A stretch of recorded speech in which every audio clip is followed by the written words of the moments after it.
नमस्कार दर्शकों, अभी तक में आपका स्वागत है। मैं ऋचा वर्मा हाजिर हूँ अभी तक की कुछ ताज़ा खबरों के साथ। तो आइए नजर डालते हैं अभी तक की ताज़ा खबरों पर।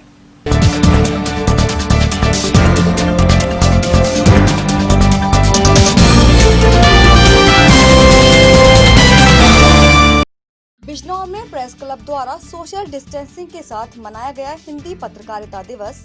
पत्रकारों को किया गया सम्मानित।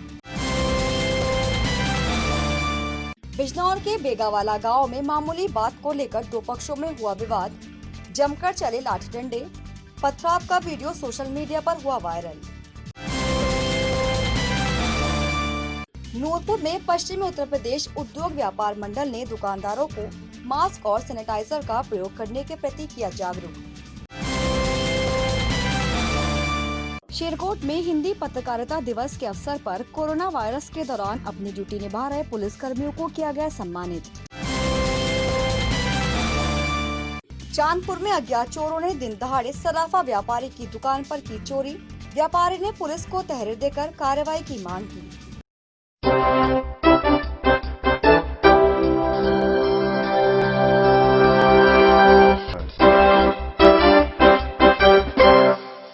अब खबरें विस्तार से।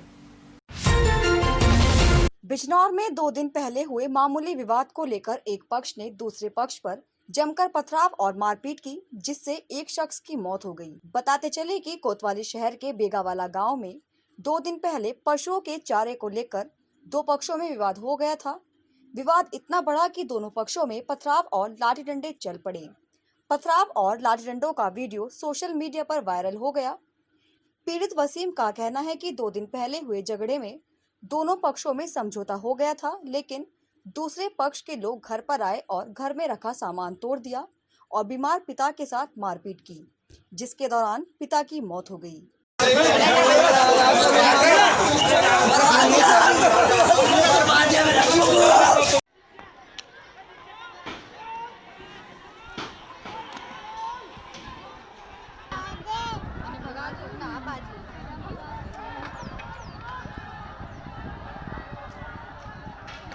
ओ बताओ, तार पे लग गया।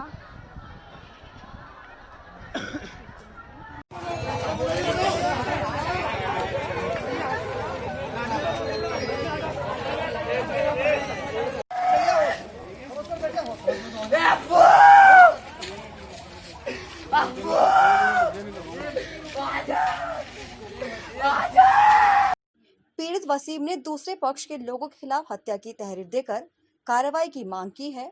मेरा नाम वसीम है। बताइए क्या मामला हुआ काजी वाले में? काजी वाले में ऐसा हुआ, परसों इनमें आपस में झगड़ा हुआ था, तो हमने मना कर दिया था। हमारा दोनों पार्टी से किसी से कोई कनेक्शन नहीं है जी। उसके बावजूद भी हमारा घर तोड़ा, वॉशिंग मशीन तोड़ दी, हमारा बच्चा मरने से बचा। हमने फिर भी कुछ नहीं कहा, हमें झगड़ा नहीं। कौन लोग हैं तोड़ने वाले? ये है फत्तू है, अफजाल है, मरगूब है, खुर्शीद है, अनीस है। क्या सब वहीं के रहने वाले हैं? वहीं के रहने वाले हैं। झगड़ा किस बात को लेकर हुआ था? झगड़ा बच्चों को आपस में हुआ था। बच्चों पे चरी के खेत में जाने के ऊपर छोटी सी बात पर झगड़ा हो गया था। कब हुआ था झगड़ा? ये झगड़ा परसों शाम को हुआ था, लगभग 6, साढ़े 6, 7 बजे के लगभग। तो हमने कुछ नहीं कहा, हम चुपचाप अपने घर बैठे हुए थे। हमारे घर पे परसों भी चढ़ाई करी इन्होंने। आज मैं घर पे जब आके खड़ा हुआ तो इन्होंने पथराव कर दिया। कम से कम 50-60 थे। हमारे पापा बीमार रहते थे, उठ के जान बचाने के लिए अपने घर से चच्चा के घर जा रहे थे, रास्ते में इन्होंने जान से मार दिया।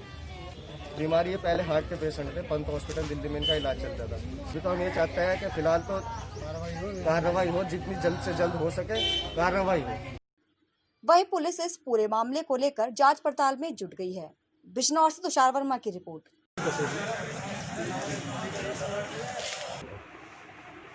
ये दो पक्षों में परसों एक ही समुदाय के विवाद हुआ था, जिसमें 9 लोगों की मौके से गिरफ्तारी हुई थी।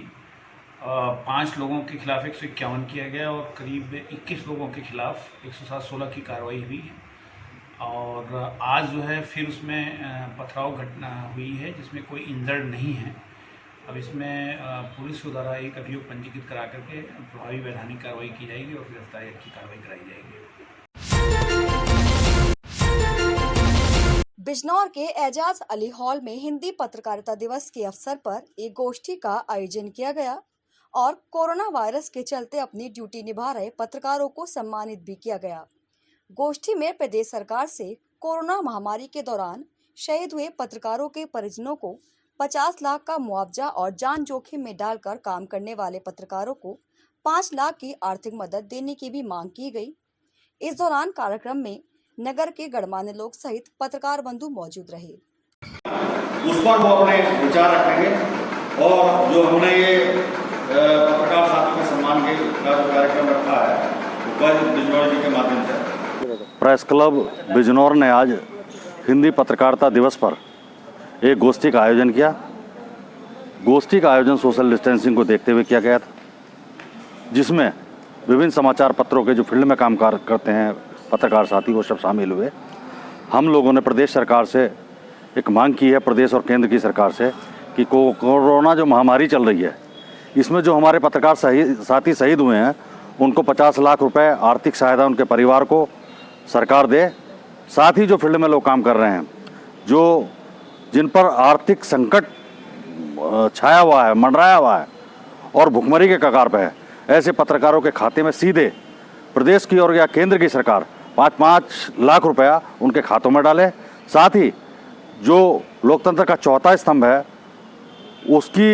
उसको बरकरार रखने के लिए सरकार को चाहिए कि उनका आर्थिक पैकेज दे, जिससे कि जो अखबार के मालिकान, जो मीडिया समूह पत्रकार साथियों की छटनी कर रहे हैं वो छटनी ना कर सके, आर्थिक रूप से सुदृढ़ हो सके और वो लोकतंत्र का में जो चौथा स्तंभ है वो अपना काम स्वतंत्रता के साथ कर सके। उधर शेरकोट में भी हिंदी पत्रकारिता दिवस के अवसर पर कोरोना वायरस के चलते अपनी ड्यूटी निभा रहे पुलिसकर्मियों और पत्रकारों को शॉल उड़ाकर सम्मानित किया गया। इस अवसर पर पत्रकार और पुलिसकर्मी शामिल रहे। बिजनौर से तुषार वर्मा और शेरकोट से नईमुद्दीन इद्रीसी की रिपोर्ट। आप जानते हैं आज पत्रकार दिवस 30 मई जो हिंदी पत्रकारिता दिवस के रूप में हम मनाते हैं, हमें इस दिन बहुत बड़ा प्राउड है। नूरपुर में पश्चिमी उत्तर प्रदेश उद्योग व्यापार मंडल के कार्यकर्ताओं ने नगर में घूम घूम कर सभी व्यापारियों को अपनी दुकानों पर सैनिटाइजर और मास्क का प्रयोग करने के प्रति जागरूक किया और शासन की नई गाइडलाइन के अनुसार रजिस्टर में ग्राहकों का नाम, पता और मोबाइल नंबर अंकित करने की भी अपील की गई। कार्यकर्ताओं ने सभी से सोशल डिस्टेंसिंग का पालन करने की अपील की ताकि कोरोना वायरस के संक्रमण से बचा जा सके। इस अवसर पर नगर के गणमान्य लोग शामिल रहे। Bureau report. चांदपुर में बेखौफ चोरों ने सराफा व्यापारी की दुकान में दिन दहाड़े चोरी की वारदात को अंजाम दिया। मामला नगर के ढाली बाजार का है, जहां एक सराफा व्यापारी की दुकान में एक व्यक्ति और एक महिला कुंडल और चैन खरीदने आए थे। जब सराफा की दुकान में कर्मचारी उन्हें चैन दिखा रहे थे तो उन्होंने एक चैन चुरा ली, जिसकी कीमत लगभग 85,000 बताई जा रही है। पीड़ित ने पुलिस को तहरीर देकर कार्रवाई की मांग की है। पुलिस सीसीटीवी फुटेज के आधार पर चोरों को पकड़ने का प्रयास कर रही है। वहीं दिन दहाड़े इस वारदात के बाद क्षेत्र में भी दहशत का माहौल है। चांदपुर से गौरव त्यागी की रिपोर्ट। विष्णु गोपाल। आज सुबह 10:30 बजे के करीब एक लेडीज़ और एक जेंट्स आए। उन्होंने पहले सोने के कुंडल देखे, फिर गले की चैन सोने की देखी। देखते देखते सेल्समैन ने जब उन्हें दिखाई तो उन्होंने एक 2 तोले की चैन वो मौके पर से हटा दी। सेल्समैन को पता नहीं किस तरह से भ्रमित किया उन्होंने, और जैसे ही वो एकदम गए उसके तुरंत बाद 1-2 मिनट बाद ही सेल्समैन को ने जब अपना वज़न दोबारा से चेक किया तो उसमें 2 तोले की चैन गायब थी। जैसे ही हमने अपनी सब सीसीटीवी फुटेज देखी तो उसमें सब रिकॉर्डिंग है उनके आने की, और उन्होंने सामान देखा, वो चैन अपनी गायब करते हुए हमारे पास रिकॉर्डिंग है। हमने एकदम उनकी ढूंढभाल करने की कोशिश करी, पर वो जब तक जा चुके थे। हमने इसकी सूचना पुलिस को दे दी है। चैन की कीमत कितनी है? चैन की कीमत लगभग 85-90 हज़ार रुपये के करीब की है। इंस्पेक्टर महोदय दुकान पर आए थे, उन्होंने आश्वासन दिया है कि हम जल्द से जल्द इस केस को खोलने की कोशिश करेंगे। हमने अपनी तहरीर सूचना, प्राथमिक सूचना उन्हें दे दी है। पे सब सीसीटीवी फुटेज बाइक पर आने जाने की सब है, लेकिन उनकी आइडेंटिटी हम क्लियर नहीं कर पा रहे हैं। हमारे लिए अननोन कस्टमर थे वे। इसकी हमने रिकॉर्डिंग सब अपनी फुटेज जो है वो पुलिस प्रशासन को दे दी है। खबरों में फिलहाल वक्त हो चला है एक छोटे से ब्रेक का। ब्रेक के बाद हम जल्द हाजिर होंगे अभी तक की नई खबरों के साथ। तब तक के लिए बने रहिए और देखते रहिए अभी तक। सबकी खबर सब पर नजर, 24 घंटे पूरे सप्ताह हम पहुंचाते हैं आप तक आपकी बात, चाहे जैसे भी हो मुश्किल, कैसे भी हो हालात, हर घटना पर पैनी नजर, जिससे आप न रहें बेखबर। आपके जिले की ताजा खबरें मिलती रहें आपको, चाहे करनी हो बुलंद आवाज, मनोरंजन एवं खेल कूद की खबरों का पूरा हाल, आपके जिले के कार्यक्रम और जिले की हलचल रहे हमेशा अभी तक की खबरों के साथ। सबकी खबर सब पर नजर, 24 घंटे।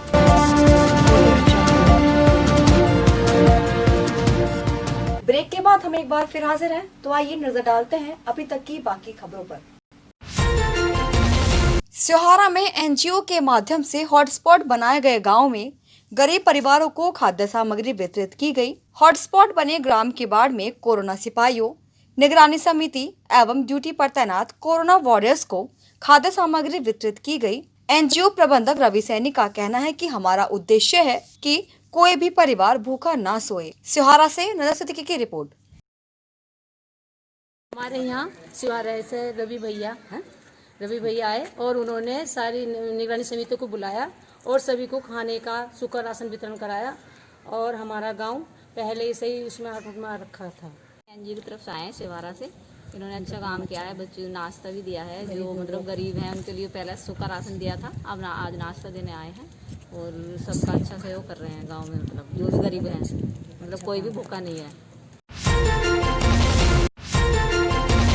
नजीबाबाद में पुलिस प्रशासन द्वारा पुलिस अधीक्षक के निर्देश पर कोतवाली प्रभारी के नेतृत्व में नगर के चौराहों और गलियों में पैदल मार्च निकालकर वाहनों को चेक किया गया तथा मास्क न पहनने वाले लोगों का पुलिस द्वारा चालान भी किया गया। नजीबाबाद से अल्ताफ रजा की रिपोर्ट। मेरा नाम महेश कुमार गुप्ता और पुलिस ने लॉकडाउन का पालन कराया। जो बगैर मास्क के निकले थे उनका चालान करा, मोटरसाइकिल को चालान करा और फ्लैग मार्च निकाला उन्होंने, समझे, और लॉकडाउन का पालन किया। उत्तराखंड के नादेही बॉर्डर पर बॉर्डर पार करते ग्रामीण की 4 एसपीओ से लड़ाई हुई। चौकी इंचार्ज द्वारा आरोपियों के साथियों को गांव से पकड़कर लाने के दौरान आरोपियों द्वारा पुलिस वाहन को घेरकर दरोगा के साथ मारपीट और वर्दी को फाड़ने की वारदात की गई, जिस पर बमुश्किल कुछ आरोपियों को पुलिस कोतवाली ले आई और 10 लोगों के खिलाफ मुकदमा दर्ज किया। Bureau report. इसमें कल एक एसपीओ धर्मवीर के द्वारा एक फैरी दी गई थी गांव के कुछ लोगों के द्वारा अपना गुजर और मारपीट करने के संबंध में। उसमें पुलिस द्वारा मुकदमा पंजीकृत किया गया। उसकी इन्वेस्टिगेशन में चौकी इंचार्ज नादेही ऐसे ही कल गांव रायपुर में गए थे। वहाँ पर पुलिस पार्टी के साथ में कुछ लोगों ने अभद्रता और हाथापाई और सरकारी काम में बाधा डालने की कोशिश की। तो इस तरह की घटना हुई है, जिसमें रात में ऐसे विनय मित्तल की तरफ से उस परिवार के खिलाफ जिनके द्वारा पुलिस के साथ में अभद्रता की गई, मुकदमा पंजीकृत कराया गया। इसमें करीब 7-8 लोग नामजद हैं और बाकी अन्य अज्ञात हैं। इन्वेस्टिगेशन चल रहा है। 4 लोगों की इसमें गिरफ्तारी की जाएगी। खबरों में आज के लिए बस इतना ही। हम कल फिर हाजिर होंगे अभी तक की नई खबरों के साथ। तब तक के लिए बने रहिए और देखते रहिए अभी तक। नमस्कार।